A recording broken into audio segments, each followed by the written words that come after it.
Hello, everyone. Welcome to our virtual discussion series that's being hosted by the Chaldean Cultural Center in collaboration with U of M Detroit Center, Unique Voices in Films, and CMN TV. And today, my guest is an author. Her name is Asmaa Jamil. Yes, that's correct. I'm very happy to have her here today. I received her book earlier in the year. It's a series. It's a part of a series of Kingdom of Treasures. Correct. And the first one being Magical Mountain. Yes. Okay, so just the name itself, I love the title Magical Mountain. And I really, in reading it, I've enjoyed your style, but let me do a little introduction because you've had different careers over the years and you've recently switched to writing. So originally from Northern Iraq, Asmaa was born in the Chaldean Christian ethnic group before moving to the United States, where she grew up and she left the corporate world not long ago to focus on her writing full time, which I think is amazing. Yes. Asmaa draws on her experience living and working in several different countries to influence her creative process. And you hold like many degrees. You have a BS in business from Oakland University, MBA in international business from Wayne State University, MLA in Near Eastern languages from Wayne State University. So you're very highly educated. You have a lot of experience in in work and things like that, and you've traveled quite a bit. And now you're starting a new career. Tell us, first of all, about the experience and switching from that, and then the experience of writing, becoming a writer from the corporate world. So it took me a long, long time to actually write this. It started back in 2006 that I started to write the story. And I first wanted to write a TV movie or a script for a movie theater, but never got to that. Whenever I would submit it to contest or something, it would come back. I would get reviews and feedback saying it needs more, it needs more. And then I actually went and optioned this to a author or she's an author, but also a ghostwriter. And then she helped me. She helped me actually take this story to where it is today. And then we actually wrote the script and submitted it again for a movie. And aunt of mine, Arlene, I don't know if you know Arlene Sheena, but she read the script last year when COVID first began, and she said, this should be a book. So this was March last year. And then I said, okay, I'm going to turn this into a book. I had already accepted an offer of a package early retirement from my company. And then I came back. I was in India at the time, came back to the US and wrote the book, and then self-published this January. Well, congratulations on that decision. And like I said, I really enjoyed your writing style, and I found the subject matter also very interesting. So why don't you tell us what the story is about and how you came to choose that topic? Okay. So the story is really taking one of the older stories of 1001 Nights and giving it a new twist, because I love fairy tales, just like a lot of other people love fairy tales, love family-oriented kind of movies or sitcoms or books. And I always felt like I read Cinderella, but I want to know more. I want to know what happens after she gets married, And I felt the story from 1001 Nights actually focused on that, but no, I didn't find that anyone had actually written that. And I took it and I said, okay, I'm going to change this.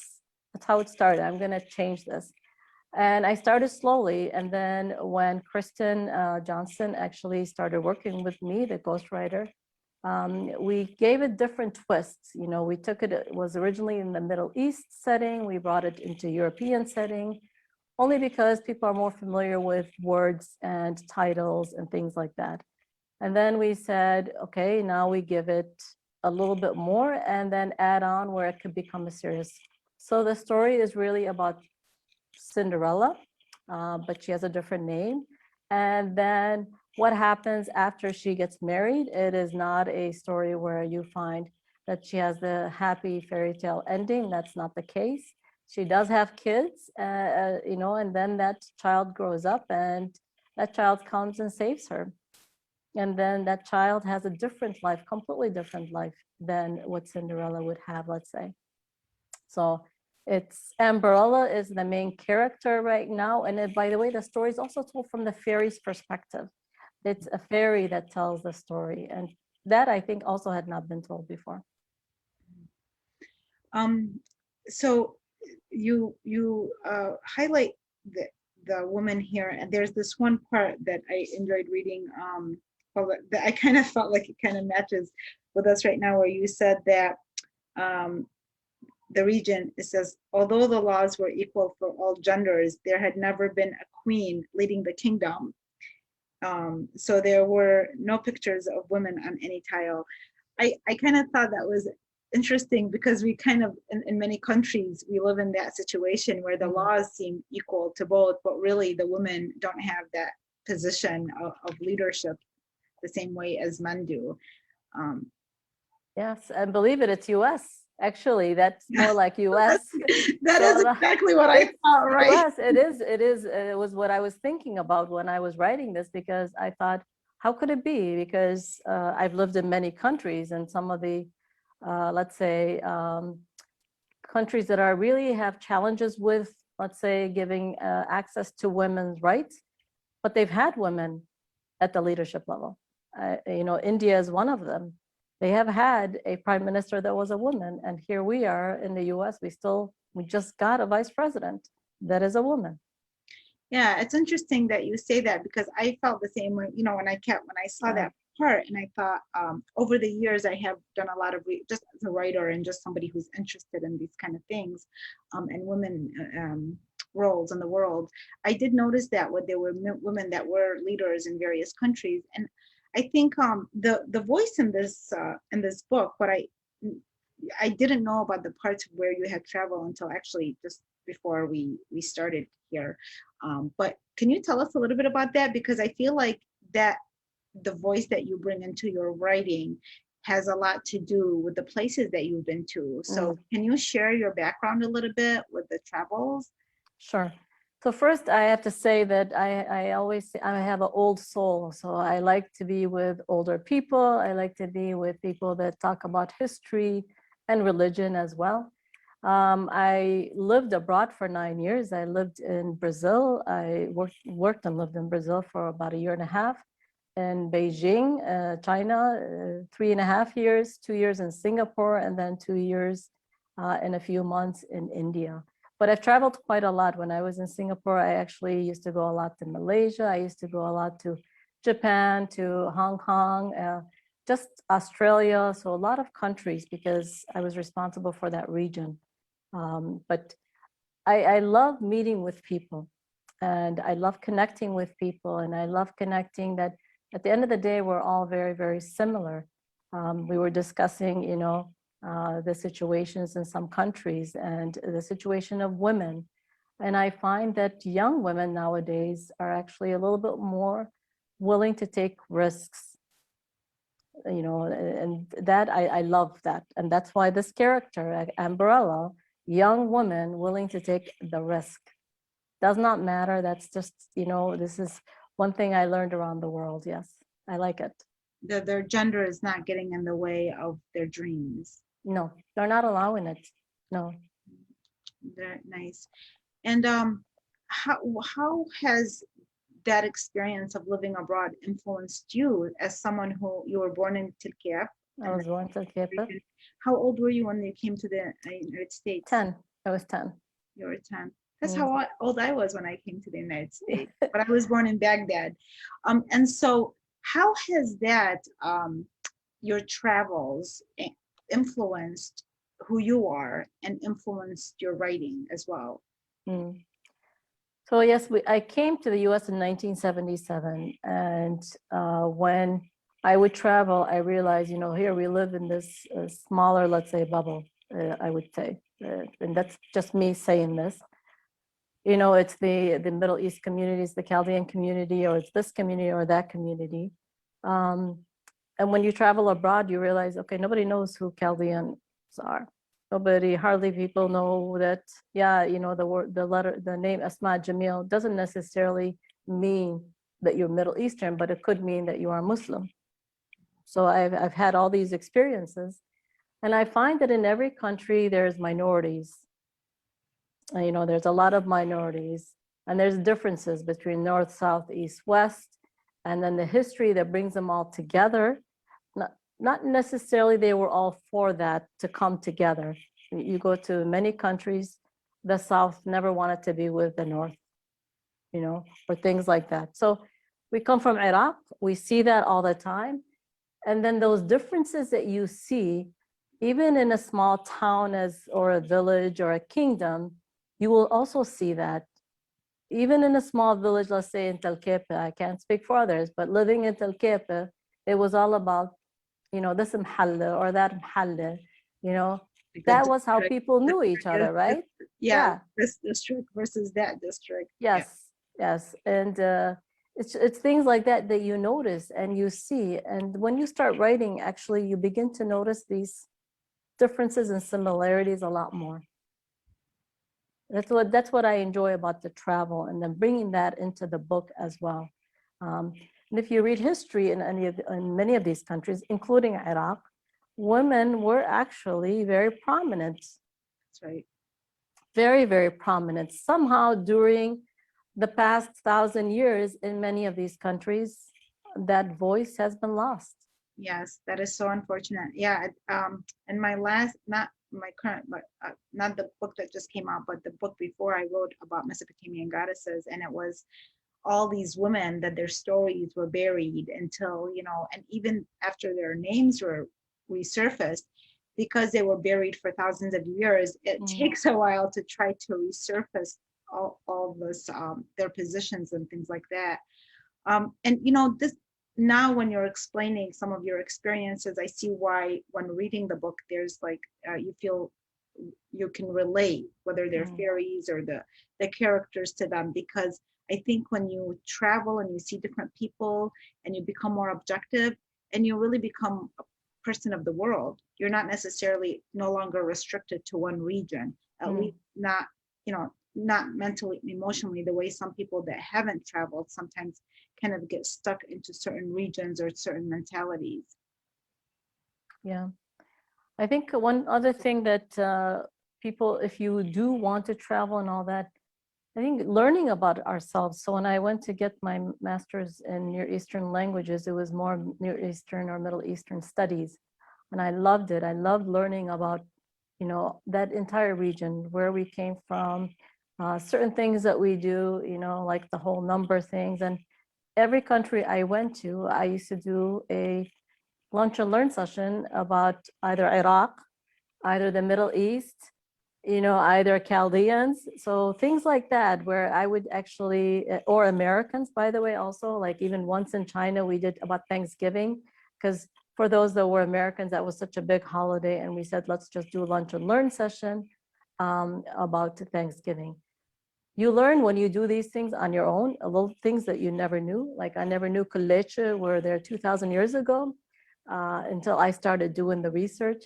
When you learn these things, then you also, you open yourself up to learning from other people, where they will tell you, you know, this tradition or all that was there thousands of years. We don't know why. And now we're beginning to understand why. It's very, very fascinating. And I love religions. I love to learn about different religions. And you know, another aspect, I guess, that aside from your travels and just your love for writing, it seems like you say that you were raised in a family of storytellers. And you were talking earlier about your dad being such a great storyteller, and everybody knew him as such in Tilkia. Can you tell us a little bit about that? Yes. So my father, as I always have to say, I am Bertet Bahibi fellow, or you know, Ibrahim fellow's daughter. He came from a family of storytellers, and he used to, people always have a saying, they would want to come for 1 hour, but they stay 3 hours, even in the US. He loved to tell stories, and especially stories from like his father or people that he knew, and then also from the Bible. He always, every day, he would take out the Bible, Old Testament. He loved the Old Testament because he said, the Old Testament has a lot of good stories that really we can all learn from. Not that the New Testament doesn't, but the Old Testament has actual stories and life lessons. So every day, I still have those. I can't read Arabic, but I have his Bible, the Old Testament and the New Testament. But his stories were just about lessons. Each one would tell you what you're supposed to learn from that. At the end, every time. He loved it.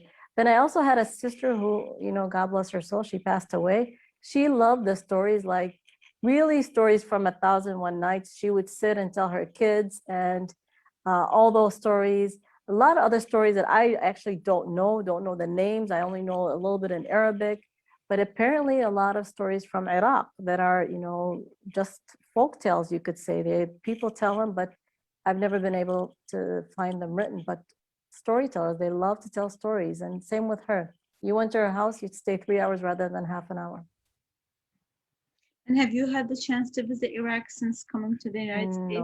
No, but I would love to. I would love to. But I've visited many other countries. I've been to like Yemen, I've been to Tunisia, I've been to Algeria, Israel 3 times, West Bank twice. I've been to a lot,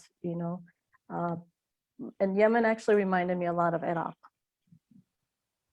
A lot. And you say that we were talking earlier about you already having started, because this is a series, and you talked about having started your next book. Yes. Correct? Yes.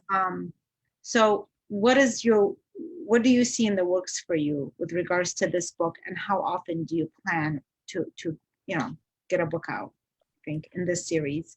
Yeah, so the second one, I plan to actually bring it out by January. So it should be out by January. And the third one, hopefully also a year after that, the fourth one year after that.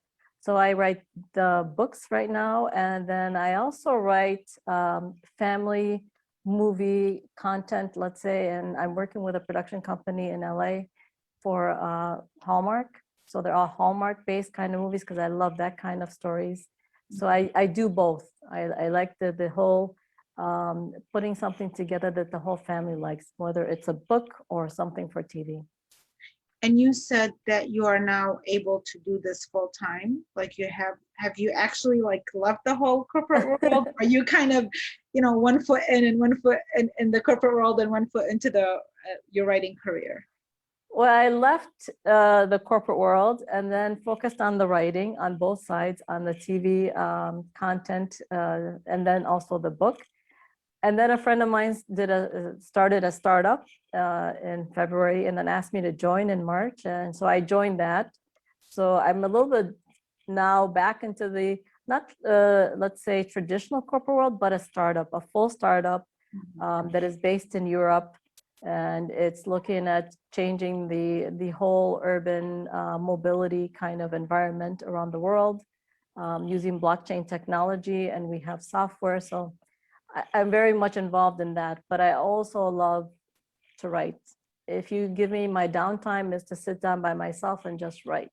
Just do research on my computer, write. Go to the library and do some research on old books and then write. That is what I love to do.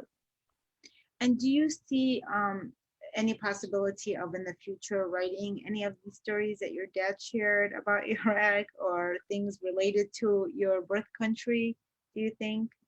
Birth country, yes. I've written something about the birth country. So I don't know if you know that there is this pamphlet that the church uses. It's called Heirs of Mesopotamia, Chaldeans and Assyrians, that I wrote with a cousin, Afir Dania Jiddu, years ago. They have them at the churches. Okay. So I do. I think I'll look it up next time. I don't think I've seen that before. I can send you a copy. I don't know if they have them anymore, but it was written as more of when we were both in college, there was a scholarship from someone and we actually wrote this. And they used to have them in all the churches, but I don't know anymore because I was out for 9 years. This was years ago. I do want to write about Iraq. I do want to write about Iraq for sure. But my father's stories, no. I made a promise to him one day that I would never write about his stories. I incorporate some of those and some of them are in the book. I know them, but I will never write about his stories. Yeah, it's a promise. Okay. And you know, when I was hearing about your different experiences in the different countries that you were going to, and just you gave us a little bit of a snapshot into when you go to restaurants during Ramadan and people, you know, trying to help you out, saying, well, trying to remind you that it's Ramadan, and you trying to explain to them you're, you know, you're of different religion. And I said, you know, do you ever plan to write a memoir? Because I think it sounds like you have a very fascinating life. And I don't think just myself. I mean, even for people who haven't traveled, it's very interesting to read about the different places and the different reactions that people have of people of different ethnicities. But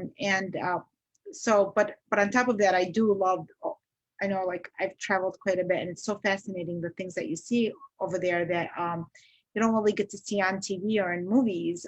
And the most intimate way that you get it from is from storytelling, unless you go and experience it yourself. So do you ever see yourself possibly writing a memoir one day? Maybe. That I have not thought about that, but I do have like really interesting stories, yes. And I tell people my stories, and I can tell you that being a Christian from Iraq or any of the Middle East region, when you go into some of these other Asian countries, Singapore, Myanmar, China, hardly anybody believes that there are Christians there. You know, it's fascinating for me. They don't believe that Christianity is still in the Middle East. When I first joined to do a mission work in Myanmar, I was in Singapore, I was in church, and they announced they need people to go, and I said, oh, I'll go. It's fascinating how many times this group asked me, are you sure you're Christian? When did you convert? And we never heard of that. And, you know, all kinds of things, and including because I had put in the application, I don't eat pork because the way it's cooked in that region, I knew because I spent 3.5 years in China. What was interesting is when we went to Myanmar, we were at the convent first night having dinner, and a priest from Singapore was there already, who I had not met. And he said, where are you from? And I said, I'm from Iraq. And he said, oh, are you Chaldean? And I said, yes. So I said, oh, finally, someone knows you. So he explained to all of them that Christianity exists. So it's kind of interesting when you travel what you experience. Very interesting. And I couldn't help from feeling like when you're describing this, that Christianity, you know, developed and was originated in the Middle East, and that people have this idea that they can't imagine that you are of that religion being from the Middle East when it originated in that region, because it just seems like it doesn't exist there anymore. So you've shared how you love the writing process, and, you know, your relationship with the book and with having a ghostwriter. What are the challenges? What would you say the challenges are in this career? Well, what I have found is actually getting an agent. So it took me a long time to even say, okay, you know what, I'm going to do self-publish. Getting an agency to kind of read your book, or an agent to take it to an agency or a publisher, it's really, really difficult. That's one. So self-publishing, thank God that came out. I'm really happy for that, and it worked for me. Now, the second one, it was actually believing in yourself, that what you are writing is good. And like I said, I was writing and sending a lot of things to different places for reviews, and you'd get this feedback. And it wasn't until actually I started working with my ghostwriter, Kristen Johnson, and she said, you really have good ideas. I love these stories. I love this. I love that. That actually gave me a lot of confidence. And when I started having people, family members read it, giving me that feedback was like $1 million to me. $1 million. Even $1 million would not have given me that confidence. And now, yeah, that's you need that. You need that confidence to be built.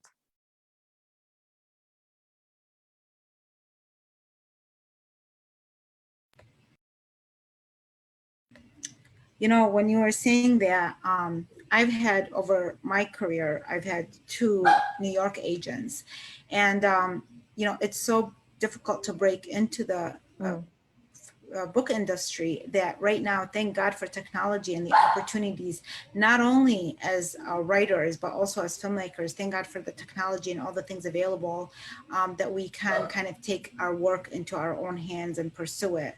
So I'm really glad you did that, because previously there was a lot of writers that didn't have the opportunity to be heard because of all the expectations, or the, it's just like in the publishing industry, there's certain expectations that they want that maybe, you don't fit into, but doesn't mean that your writing isn't good or that your story isn't important. So sometimes it just takes the right people to believe in you, and then you start believing in yourself, and this is, how to get to the next level.